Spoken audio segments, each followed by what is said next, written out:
Assalamualaikum warahmatullahi wabarakatuh ya Bunda. Hai, jumpa lagi dengan Sally dan Budaya.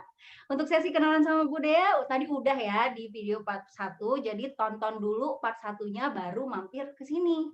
Nah, di video yang kali ini, ya tentang kepo dong, berlanjut ya. Tentu pertanyaannya makin kepo-kepo dan kepo lagi. Oke, kita akan mengambil pertanyaan terpilih yang masuk dari story Instagram. Nah, dari story ini sendiri memang banyak banget pertanyaan yang masuk, tapi mohon maaf, seperti dengan alur permainan yang udah kita sepakati, bahwasanya hanya pertanyaan terpilih yang spesial sekali dijawab oleh koordinator Amani Buat Indonesia, Budaya. Oke, Budaya, Sally mulai ya acaranya. Budaya, kepo dong. Iya, iya. Kepo aja nih. Oke, ini Sally akan tampilkan 3 pertanyaan yang Sally ajukan kepada Budaya dan Mm-mm. nanti silahkan Budaya jawab. Pertanyaan yang pertama nih, ada pertanyaan dari Bunda @Ilma Muftia. Pertanyaannya adalah, mungkin nggak sih feedback dengan jarak kurang dari 1 tahun? Pertanyaannya seperti itu ya Budaya ya. Terus Oke, baik. yang kedua, pertanyaan yang terpilih dari Bunda @novi_utami, bagaimana caranya untuk meyakinkan diri bahwa bisa feedback? Dan pertanyaan yang ketiga dari Bunda m4k.dee, mungkin bacaannya nih Mak D gitu ya Budaya ya. Pertanyaannya adalah, sebaiknya kapan ambil kelas persiapan kehamilan? Seperti itu. Silahkan Budaya. Oke, ya, baik. Ya, Bismillah. Jadi kayaknya sesi part yang kedua ini lebih ke VBAC ya, Iya, Sally ya, ke Mbak Sally PBAC. ya. Mm-mm. Oke, ya, Bismillah. Mau menjawab yang pertanyaan pertama dari Bunda Ilma Muftia ya, Iya. terkait bagaimana VBAC dengan jarak kurang dari 1 tahun. Nah, saya mungkin kurang jelas ya terkait kurang dari 1 tahunnya ini bagaimana gitu ya. Apakah jarak kelahiran bayinya itu kurang dari 1 tahun atau ketika kakaknya kurang dari 1 tahun sudah hamil lagi, kemudian adiknya sudah hamil adiknya atau bagaimana gitu ya. Jadi agak kurang jelas. Tetapi saya coba bantu jelaskan dulu ya terkait ingin VBAC dengan jarak kurang dari 1 tahun. Nah, ketika kita berbicara sesar, gitu ya, maka literaturnya bilang bahwa luka bekas sesar biasanya akan sembuh sekitar 8 sampai 12 pekan ya, yang itu memakan waktu sekitar 2 sampai 3 bulan. Secara normal, tapi loh ya. Secara normalnya seperti itu. Lah kemudian apa yang bisa mendukung gitu ya, mendukung luka sesar ini cepat sembuh, yaitu dari asupan nutrisi. Nah, ketika tadi kita selama hamil udah jaga nutrisi, nah nutrisi ini ternyata nggak berhenti sampai setelah lahiran aja. Pasca melahirkan pun, apalagi yang sesar dengan adanya luka, maka itu juga perlu asupan nutrisi yang baik. Dengan asupan nutrisi yang baik, maka proses penyembuhannya itu juga akan lebih baik tentunya. Nah, kemudian waktu dia pertama kali sesar, itu dokter obgyn dia bilang dia tanya begini, "Dok, kalau ini sesar, kira-kira harus nunggu berapa lama ya dok ya, supaya bisa hamil lagi?" Karena kan otomatis harus dipersiapkan gitu kan, dan ternyata dokter obgynnya bilang kayak gini, kalau kita melihat rahim, kata dia gitu ya, sebenarnya 4 bulan juga udah siap hamil lagi gitu loh, karena ya kita melihat tadi ya proses penyembuhannya itu sudah selesai gitu ya. Jadi secara tidak langsung rahim itu sudah siap, tetapi kita tidak pernah tahu kan, kita tidak bisa mengintip bahwa oh ya rahimnya itu sudah sembuh dengan maksimal di usia 2 atau 3 bulan pasca sesar gitu ya. Nah, kalau ibu-ibu yang dalam tanda kutip malnutrisi gitu ya, mungkin bisa saja itu memerlukan waktu yang lebih lama ya untuk penyembuhan. Tetapi kita berbicara secara normal. Jadi kalau menurut dokter objinnya Dea gitu ya, 4 bulan itu pasca, sesar itu rahim sudah siap. Nah, Hmm. jika qadarullah gitu ya, ibunya sudah hamil lagi setelah, sesar 4 bulan itu, maka mungkin jaraknya pas 1 tahun ya Mbak Sally ya, Iya. gitu ya. Mhm. Nah, maka, insya Allah itu tetap memungkinkan untuk bisa VBAC. Tetapi banyak yang bilang bahwa literatur menyebutkan idealnya masa sesar itu, maaf, jarak, antara sesar dan persalinan berikutnya itu minimal 2 tahun gitu ya. Iya. Kenapa begitu? Sebenarnya lebih ke arah, kita mempersiapkan persalinannya gitu loh. Karena Mhm. ketika kita sudah, melahirkan, itu kita punya tanggung jawab baru loh sebagai ibu ya. Apa tanggung jawabnya? Tanggung jawab menyusui gitu Iya. ya. Kemudian, nanti habis menyusui kan menyapih, tapi, setelah menyapih ini gitu ya, apakah seorang ibu itu sudah siap secara mental untuk Mhm. hamil lagi gitu kan? Kalau ada yang bilang, "Ah, udah selesai menyusui nih," gitu ya, "pengen me time dulu deh." Nah, Mhm. berarti di sana ada kebutuhan, ibu yang perlu dipenuhi gitu. Nah, dari sanalah maka jarak ideal itu mungkin, beberapa halnya untuk memenuhi hak kakaknya. Mhm. Nah, kedua, apakah ibunya ini memang sudah siap secara mental. Nah, kalau misalnya qadarullah gitu ya, sudah hamil lagi, maka ya kita percayakan pada Allah gitu. Mhm. Kenapa? Karena, eee, ada orang yang mau hamil susah, Mmm. ada orang yang, udah hamil ternyata keguguran gitu ya. Iya. Kemudian ada orang yang, nyoba berkali-kali bayi tabung nggak jadi-jadi juga. Jadi buat dia, ketika kita sudah hamil, maka itu udah, benar-benar takdirnya Allah bahwa, ya kamu saya mampukan hamil, Mhm. gitu kan. Nah, tinggal di sana mempersiapkan saja gitu ya, mempersiapkan bagaimana, persalinan yang berikutnya tentunya dengan asupan yang lebih baik. Kenapa Mhm. asupannya lebih baik? Karena kita punya kakaknya. Kakaknya baru Mhm. berapa bulan, kakaknya masih menyusui. Nah, mungkin nanti harus belajar lagi gitu ya terkait bagaimana hamil sambil menyusui. Nah, jadi emang ya PR-nya akan jauh lebih banyak gitu ya, Mhm. tetapi bukan berarti tidak mungkin gitu. Karena Oke. salah satu, murid kelas Amani itu ada yang melahirkan dengan jarak, 11 bulan, Mhm. ada juga yang jarak 13 bulan. Nah, kalau dia sendiri, anak dia yang paling dekat jaraknya itu 14 bulan.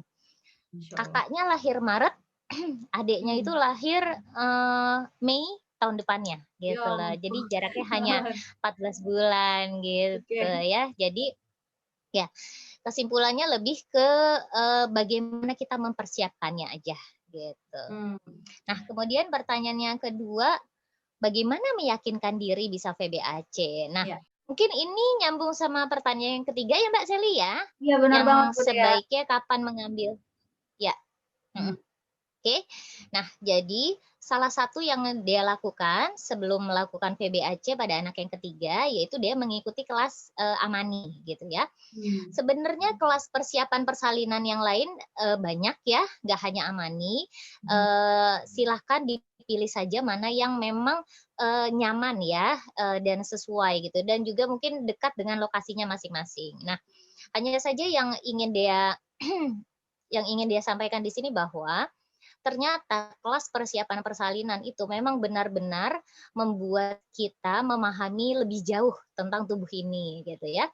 Sesuai dengan nama acara kita, kepo dong gitu ya. Nah, kan Iya. harusnya kita tuh lebih kepo sama sama diri kita gitu. Nah, Mmm. ketika hamil itu bagaimana tubuh ini berubah gitu ya, hormon apa saja yang mempengaruhi tubuh ini. Nah, dari sana kita akhirnya bisa, menjalani kehamilan ini dengan lebih percaya diri dan Oke. Di sana juga mungkin yang salah satu ya yang memotivasi dia untuk bisa VBAC adalah, semakin menyadari, bagaimana cara Allah, menciptakan, tubuh ini, bagaimana bekerjanya panggul ya. Kalau di Mmm. part yang pertama, oke, kita sudah jangan lupa tonton ya. Iya. Kita sudah membahas tentang panggul gitu ya, dan di part itu juga kita jelaskan bahwa Allah menciptakan tubuh ini benar-benar sempurna, jadi setiap ibu sebenarnya berkesempatan ya, berkesempatan untuk bisa melahirkan secara alami gitu. Karena menurut WHO yang namanya sesar itu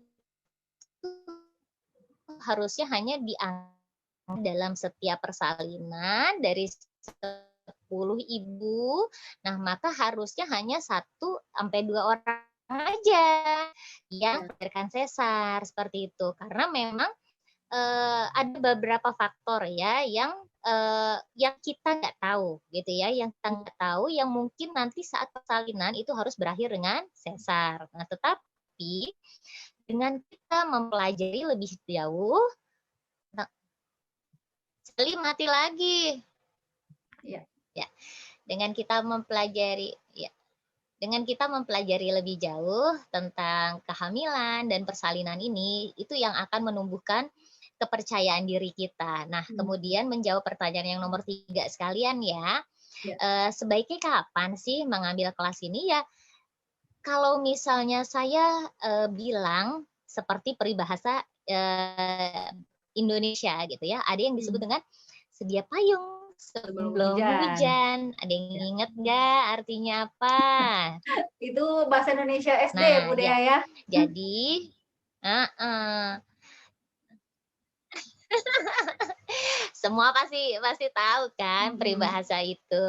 Nah, jadi kalau misalnya kita diberi kemampuan, diberi keluangan waktu, diberi keuangan rezeki, bisa mengambil kelas persiapan sebelum kita hamil, tentu itu lebih baik gitu. Karena apa? Karena insya Allah nanti kehamilannya, persalinannya akan dijalani dengan lebih berilmu lagi. Pasti kelihatan bedanya deh. Gitu.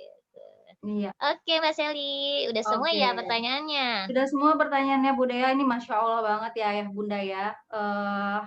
Intinya mah keyakinan pada diri sendiri dan sama Allah dulu ya Budaya terkait dengan feedback-feedback ini. Dan mungkin banyak yang khawatir terkait aku bisa feedback nggak sih gitu kan? Karena mungkin di masyarakat sendiri itu banyak sekali literatur-literatur yang memang mengatakan harus 2 tahun karena lalalala. Tapi sebenarnya tadi yang Budaya bilang 2 tahun itu lebih ke arah persiapan mental, persiapan si kakaknya, seperti itu ya Budaya ya?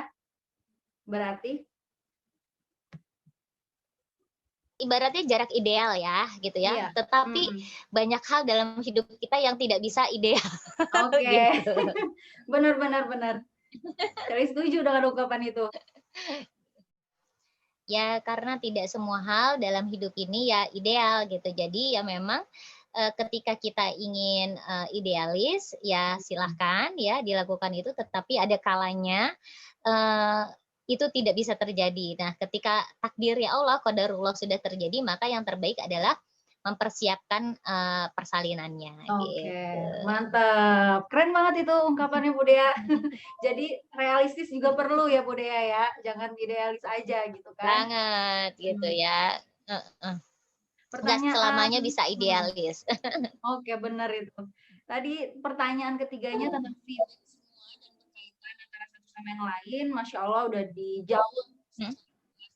lagi-lagi saya ingatkan, Ayah Bunda, tentunya acara Kepo Dong ini perlu banget, video-video sebelumnya yang udah ada di YouTube channel Amani Bird itu ditonton gitu. Jadi, sehingga nggak ada pertanyaan yang menggantung, karena apa yang sudah Budaya jelaskan, itu sudah banyak sekali loh yang dijelaskan di video-video sebelumnya. Seperti itu kan Budaya ya?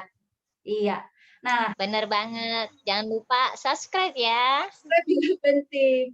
Nanti kita pun ada acara Kepo Dong selanjutnya, cuman itu tadi Ayah Bunda, sebelum masuk ke acara Kepo Dong selanjutnya, sekali lagi nggak bosan-bosannya saya ingatin, tonton dulu biar nanti pertanyaan yang diajukan pun, bisa diangkat ke acara Kepo Dong. Karena kalau pertanyaannya itu sama, sudah ada di jawaban di video-video sebelumnya, ya nggak akan kita angkat, gitu. Oke, mungkin dari Sally seperti itu. Kita mau dong ngedenger satu closing statement aja dari Bu Dea sebelum ditutup. Iya. Oke, closing statement-nya adalah, Allah Maha Sempurna, ketika Allah menciptakan bayi, maka sebenarnya Allah sudah ciptakan jalan lahirnya, gitu. Masya Masya Allah. Allah. Itu simpel tapi ngena banget loh Bun ya. Ya Iya, kan kita perlu di diingat sini, itu. part lagi VBAC ya, gitu, Oke, part 2 benar ya, benar. lagi bahas VBAC. Iya. Mhm. Ini Bu Dea mungkin, penyemangat buat bunda-bunda yang sedang berjuang untuk VBAC sendiri? Mhm. Iya. Ya apa ya, ya mungkin, jangan putus berusaha ya gitu, karena, kita nggak tahu ya, amalan mana yang bisa yang sudah kita lakukan, itu yang bisa menjadi wasilah kita untuk bisa VBAC. Jadi, lakukan yang bisa kita lakukan, ikhtiar yang maksimal, kalau hasil itu, kita serahin sama Allah gitu ya. Jadi, ketika sudah menuju persalinan untuk, apa ya, "Aduh bisa nggak ya?" Gitu ya, VBAC gitu ya, itunya mungkin lebih kayak dilepas gitu ya. Kita kita kalau dia sering bilang gitu ya, biar Allah yang menuntun persalinan ini gitu loh. Masya Jadi Allah. ketika kita sudah melepas itu gitu ya, kita sudah tugas manusia apa sih gitu kan, berusaha kan, ya sudah. Tugas manusia berusaha, kita serahkan persalinan ini biar Allah yang menuntun, hasilnya insya Allah yang terbaik kan, menurut, apa, Allah gitu kan. Jadi ya gitu ya, Masya Allah, ini bismillah. saya sampai merinding loh Bu Dea dengernya. Masya Lah Allah. apa dari amalan kita yang akan membantu kita itu bener banget sih, dan mungkin kita sering lupa tentang hal itu ya Bu Dea ya. Masya Allah, makasih banyak Bu Dea ilmunya ini Sama-sama. menyentuh banget, buat Masya saya pribadi Allah. menyentuh banget gitu kan. Untuk ayah bunda pokoknya semangat terus, dan mungkin acara Kepo Dong spesial perdana yang dijawab oleh langsung koordinator Amadi Buat Indonesia sampai sini dulu. Insya Allah kita jumpa lagi. Terima kasih, mohon maaf kalau ada salah kata dari Sally dan Budaya. Sally dan Budaya akhiri, wassalamualaikum warahmatullahi Waalaikumsalam warahmatullahi wabarakatuh. wabarakatuh. Assalamualaikum. Waalaikumsalam.